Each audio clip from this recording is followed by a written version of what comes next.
আজি ওলালোঁ নামঘৰলৈ, কিন্তু লগত ভণ্টি নাই। তাই গাটো অলপ বেয়া, সেইকাৰণে তাই আজি নগ'লে। আজি আছিল মামীহঁতৰ বাবুটো হৈ পেলাই শৰাই দিয়া। যিহেতু ইয়াত ভাগৱত পাঠ সোনকালে ভাঙা হয়, সেইকাৰণে মামীহঁত সোনকালে আহিলে আৰু মোৰ অলপ দেৰি হ'ল। সেইটো কাৰণে মই অকলে আহিবলগীয়া হ'ল। যোৱা ৰাস্তাটো যিহেতুকে কৃষ্ণগুৰু বিদ্যাজ্যোতি বিদ্যালয়ৰ ওচৰেদি, আৰু মই সেইতেদিয়ে গ'লোঁ। পৰিৱেশটো আজি ঠাণ্ডা, কাৰণ আজি ষ্টুডেণ্টবোৰ নাই, দেওবাৰ যে। আশ্ৰমখন মেইন ৰোডৰ ওচৰত যদিও ইমান হুলস্থুল নাই। মই অহা গম পাই মামী ছোৱালীজনী ওলাই আহিছে, যিহেতু তাই স্কুল ইয়াতে পঢ়ে। কি আছে?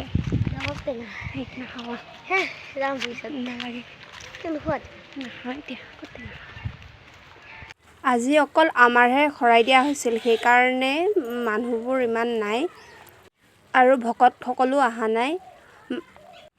তাতে গৈ মামীৰ লগত ৰখি পেলাই আমি অলপ টাইম ৰখিলোঁ আৰু যাওঁগৈ ব'ল ঘৰলৈ। ব'ল যাওঁগৈ, ব'ল ঘৰলৈ। ব'ল যাওঁ ব'ল। একো নহয়, ব'ল যাওঁগৈ ব'ল। ব'লচোন, একো নহয়, ব'ল। হৈ গ'ল, ব'ল। ধেৰ খালী শৰাই, ব'ল ঘৰলৈ যাম ব'ল। ব'ল, বহুত ইমান দেৰি হৈছে, ইমান দেৰি হৈ আছে, ব'ল।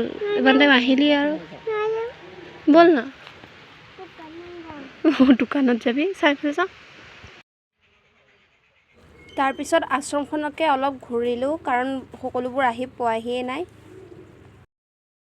সঁচাই পৰিৱেশটো বহুত ভাল লগা।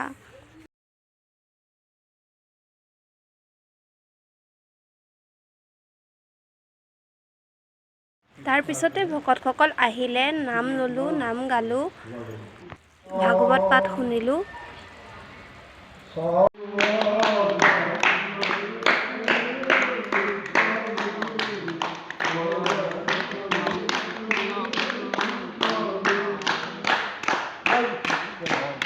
জয় কৃষ্ণ।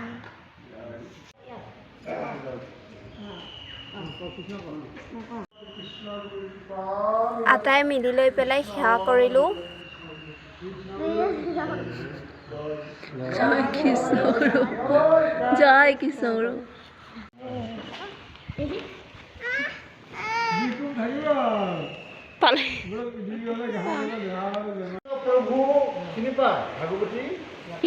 তাৰপিছতে ভকত সেৱা কৰিলোঁ।